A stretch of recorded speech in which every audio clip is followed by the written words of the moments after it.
What's going on? Welcome back to the MOAIC podcast. First, I want to apologize for missing last week. My family and I went to Cancun, spent some much needed family time together. I'm sure you guys had plenty of aviation with Oshkosh going on, so I apologize, but we're back now. We're ready to go. And we got a lot of industry updates. Some of it even came out during Oshkosh. I have my notes here so I stay on topic. Hopefully I can stay on topic this time. And it's a little late, so I'm not in my normal recording space. I'm in my living room. So I have to be a little bit quieter. Hopefully I can adjust the audio later. And it's a different look for you guys, so hopefully you enjoy it. Today we're going to be talking about three major things that are happening in aviation right now. So the three things we're going to talk about is MOSAIC, which is the modernization of special airworthiness certifications that just came out on July 18th, 2025. The FAA finally signed it into a rule. They've been working on it for years. The EAA announced it at Oshkosh with the FAA, so dove into that a little bit. It was kind of confusing at first, but it actually sounds like a pretty cool thing. We're also going to talk about the big beautiful bill brought back 100% bonus depreciation for business aircraft. So we'll dive into that a little bit. And then we're also going to talk about the FAA cracking down on LLC ownerships of aircraft. So that could get you in a little hot water, but we'll talk about it.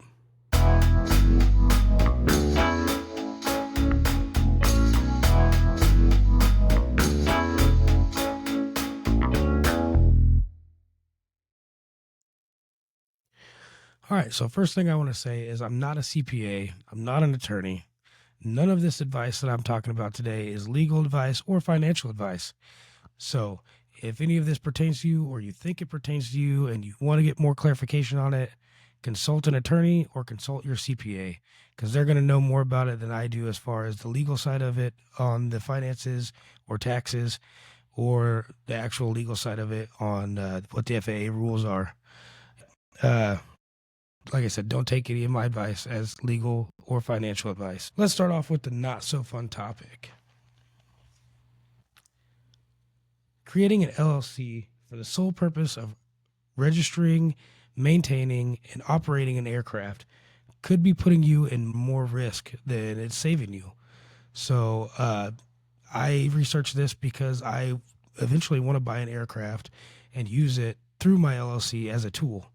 However, I know that there's a lot of people that buy aircraft and make an LLC just to operate and own that aircraft because they think it separates the liability from them as the person that owns the aircraft. And sometimes it does, and sometimes it doesn't. So according to an article that AOPA put out a while back, if you're the single member LLC and you are the pilot of that aircraft, so you created the LLC, it is a single member LLC, and you are the only person piloting the aircraft, it's not going to limit your liability from any kind of damages occurred or any kind of liability from a crash or liability from you landing off airport in somebody's field, because most states will automatically make the PIC the sole person liable for what happens during the operation of that flight. So if you created it just to get away from the liability of something like that, it's probably not going to help you out there. However, if it's a multi-party LLC, so you and a couple buddies buy this airplane together, or you and a couple strangers that you ended up being buddies with buy this airplane together, and you don't want to be liable for your friend crashing your airplane, then yeah, you can create an LLC for that, a multi-member LLC, and then whoever is the PIC at the time will be the one responsible for the damages. So if it's a single member LLC and you're the sole pilot of that aircraft, probably not a good thing to do. It's probably not going to save you anything. But if you're a group ownership and you create a group LLC with multiple members or multiple managing members, then it could create some liability gap there for you. So do a little research, talk to an attorney on that one, but just keep that in mind.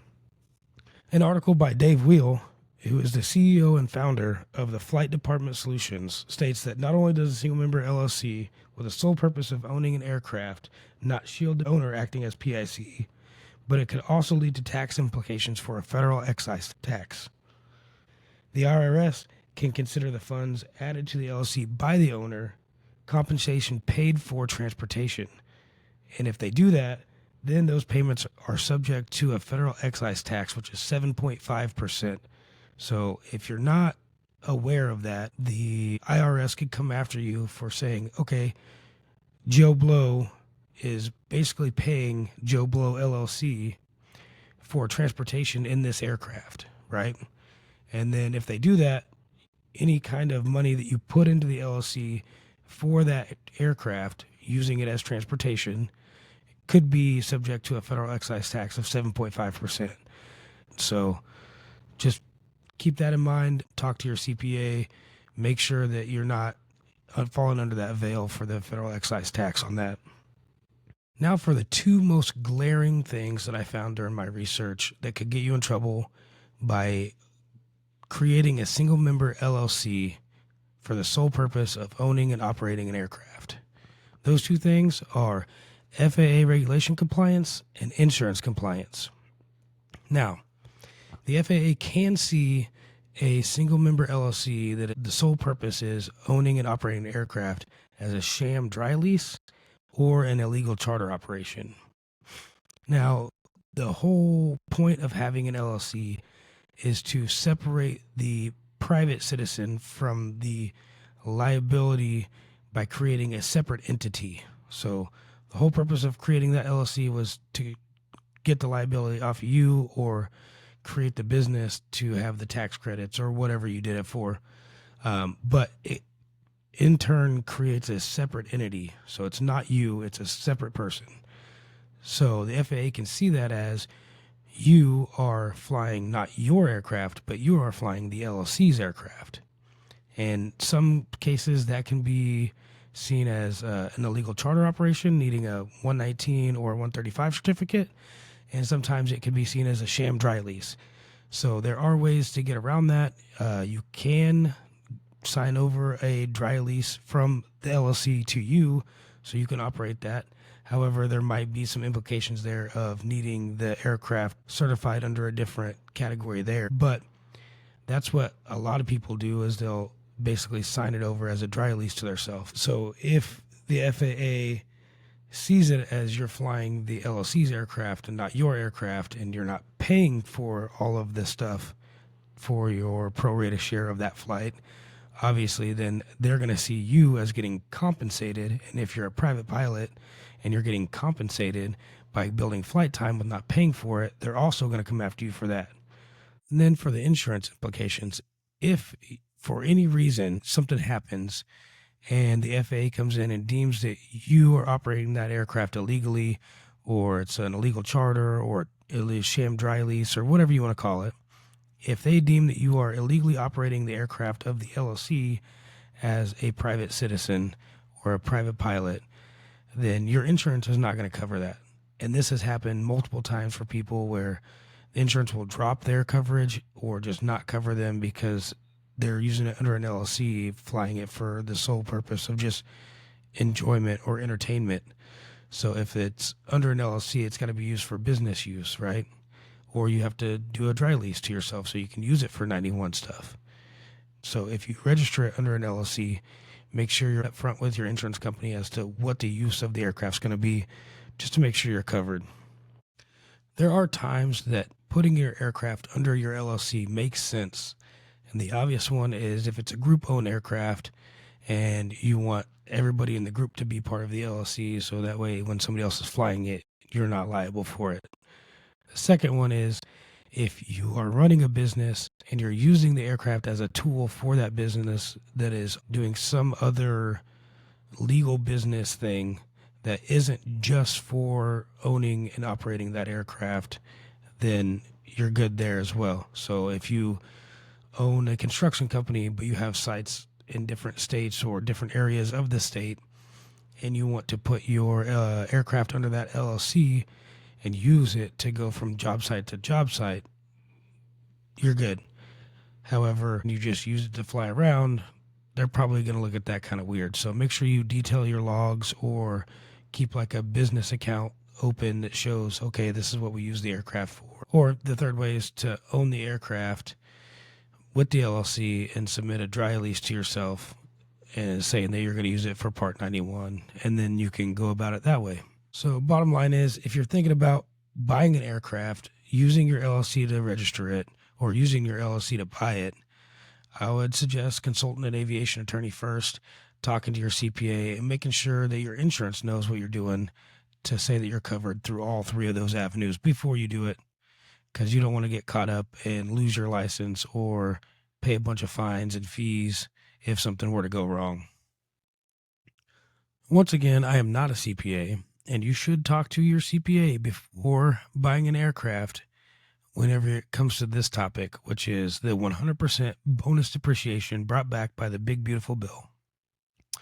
That 100% bonus depreciation means that you can write off all 100% of your aircraft purchase if it is used for 50 or more percent of business use in the first year. With that being said, it has to be used for 50% or more for business use, and you want to keep detailed logs of that. That way you can prove that it was used for that. Everything that I read shows that anything that's used for personal or entertainment use, you can't deduct that.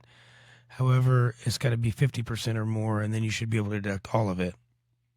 This kind of goes back to the first topic where you want to have an LLC that is engaged in other business to buy the aircraft and not create a business for the aircraft, if that makes sense. In order for the aircraft to qualify for the 100% bonus depreciation, it has to be purchased after January 19th, 2025, and it applies to new and used aircraft as long as it is the first time that it's put in service by that LLC or business. All right, the last topic of the day is a big one. It's going to open up aviation to a lot more people. It's going to bring a lot more aircraft down to the level that more people can fly them. It is MOSAIC, or the modernization of airworthiness certifications. It's kind of a mouthful. That's why they call it MOSAIC. Anyways, this just came out in July of 2025. The FAA finally signed the rule.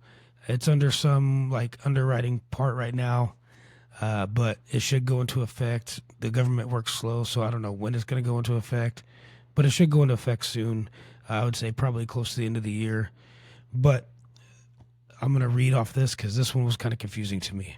This rule, implemented by the FAA, marks the largest change in general aviation since the inauguration of the LSA, or Light Sport or Sport Pilot rule, that came out in 2004. Once this rule is active, sport pilots and those exercising sport pilot privileges will potentially have access to 3/4 of all general aviation aircraft that's out there right now. So that'll be really cool. They'll have a lot more aircraft available to them. That is all because the main thing that's going to justify what qualifies an aircraft now is going to be stall speed in clean configuration. So VS1 will be the new limiting factor, the main limiting factor for these aircraft. So the new VS1, or stall speed in clean configuration, that's going to say what is and what isn't allowed, is going to be 59 knots for sport pilots. So it can't exceed 59 knots at VS1. Don't get that confused with what constitutes a light sport category aircraft, which is a 61 knot stall speed in the landing configuration. So that's where it got confusing. They have two things that change with MOSAIC. You have the category of aircraft, which is light sport, and then you have sport pilot regulations that are going to change as well. So separate the two, write it down in two different lists. They don't quite line up all the way. However, it's going to open it up for a lot of people. And it's good because it's going to open up the aircraft industry, or the aircraft sales, for a lot more people, because there's going to be a lot more demand for the legacy aircraft, or whatever you want to call them. Although the passenger limitation for sport pilots is still going to be one passenger along with the pilot, they will have opportunities to fly larger aircraft with up to 4 seats. So still only one passenger, but aircraft that have up to 4 seats, so they can haul more stuff. They can potentially go farther distances. And this will also open up the training aircraft that they can use to a lot more, instead of just being stuck with little 2-seat airplanes that weren't really built for training. You can get up into 172 or a Cherokee, and you can still have that robustness for messing up a landing or landing off airport or something like that. So that's a good thing. The next thing that is going to be awesome with changing in the sport pilot privileges is they're going to be allowed to get endorsements, just like you are with a private pilot's license or any other pilot's license for that matter. But you'll be able to get endorsements that allow you to use a controllable pitch propeller and retractable landing gear and multiple propellers. So as a sport pilot before, you had to have a fixed pitch prop, fixed landing gear, and only one propeller. So you also couldn't fly at night. They're going to have endorsements for that as well. So a lot of good things coming out for that. You're going to be able to do some extra training to get a constant speed prop. Going to be able to do some extra training to get retractable landing gear, a little extra training, and you can do night flights. So all good things there. You won't get stuck at dusk trying to land at some random airport before you get in trouble. Now for the LSA category, there's going to be fewer restrictions on the type of power plant used. Now they're going to allow electric power plants and other power plants in this MOSAIC. A lot of that's going to go into the eVTOL type stuff and the rotorcraft type stuff. That's all going to kind of be thrown into this MOSAIC as well. So if you're wanting an LSA category that is eVTOL or rotorcraft, or even just more propellers, LSA category that has more props, that could be coming in the future. They left it pretty open on that part. I think mostly for the eVTOL stuff with all these multiple propeller, single person, like, I don't know what you call them. They look like flying cars to me. They're also going to have fewer regulations on retractable landing gear on LSA aircraft, which we've kind of already talked about with the sport pilot thing. And like I said before, the stall speed for LSA is now going to go up to 61 knots in the landing configuration. So there's a lot of aircraft out there that are way slower than 61 knots in the landing configuration. MOSAIC will also update the light sport repairman maintenance rating. I'm not sure how they're going to set up these programs to train people into getting their repairman certificate, but it should be awesome. Anything that is home built will not be falling under this category, if I heard that right or read that right. So I think that MOSAIC's going to benefit not only the pilots that are sport pilot or the people exercising their sport pilot privileges, it will also help out people that are thinking about getting into aviation but not really sure because they don't want to be stuck with certain aircraft. It'll also open up the aircraft market, so buying and selling aircraft is going to go wide open for more people because you're going to have more people with more demand on the same aircraft that are already out there, because now they're going to be allowed to fly certain aircraft with retractable landing gear, controllable pitch propellers, multiple propellers, depending on what the stall speed is, not what the size or engine or anything like that is. Once again, I want to reiterate that I am not a CPA and I'm also not an attorney. So none of this advice that I've talked about today should be used as legal or financial advice. This is just one friend talking to another friend about some research that I've done based on some things that I've been interested in. If you have more information or if you just want to keep the conversation going, head over to the moairsales.com website. I'm going to open up a vlog on there. We'll have one for each category of things that I've talked about today. I'll try to check it as often as possible and get back to it. Keep everything professional and respectful, please. I don't want to have to delete a bunch of comments off there because people are getting fussy or lippy with each other. So please keep it professional. Please keep it respectful. If you have a legit question, or if you're an attorney or a CPA and you want to throw your 2 cents in there, that would be awesome. If you're in the market to buy or sell an aircraft, head over to moairsales.com and let Moair handle the paperwork for you so you can focus on the joys of aircraft ownership. We'll also handle all the tire kickers so you don't have to deal with that. And the only person you're going to hear talking to you is me. But the only time I'm really going to come to you with anything is if I need something from you, or if we got an offer from somebody who's already got their finances lined up, they've already got their insurance lined up, and we're ready to go. So if you want a hassle-free sale or buy, just go on over to moairsales.com, submit a contact us form. I'll reach out to you and we'll get going. And once again, sorry for missing last week and for the change of scenery and me being kind of quiet today. My son's sleeping. I'm recording in my living room, and we were in Cancun last week for some family time. I hope you guys understand that. I hope you guys enjoyed this video. If you have questions, feel free to reach out to me. And as always, success starts with a positive attitude.